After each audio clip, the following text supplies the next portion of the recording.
ঋষি অরবিন্দ এক বিপ্লবী, এক দার্শনিক, এক ঋষি। স্বাধীনতা সংগ্রামের মন্ত্রে দীক্ষিত, কিন্তু তার আত্মিক মুক্তির তৃষ্ণা তাকে আরও গভীরে নিয়ে গেল।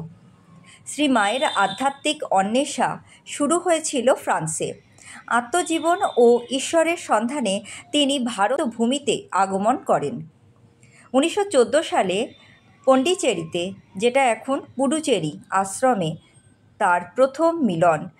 ঋষি অরবিন্দ অনুভব করলেন মায়ের মধ্যে ঈশ্বরীয় শক্তির স্পন্দন। দুজনের সাধনা এক সূত্রে বাঁধা পড়ল। তাদের মিলন শুধু দুটি আত্মার নয়, ছিল মানবজাতির আত্ম উন্নতির বার্তা।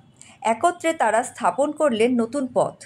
1950 সালে ঋষি অরবিন্দ মহাপ্রয়াণ করলেন।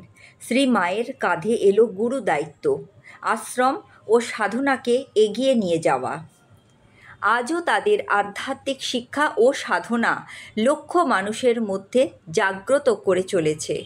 তাদের জীবন আমাদের শিক্ষা দেয় আত্মশক্তির জাগরণই প্রকৃত মুক্তি। গল্পটা আপনাদের কেমন লাগলো কমেন্ট করে জানান আমাদের। আর অবশ্যই চ্যানেলটা সাবস্ক্রাইব করুন, শেয়ার করুন আপনার প্রিয়জনদের সাথে। নমস্কার।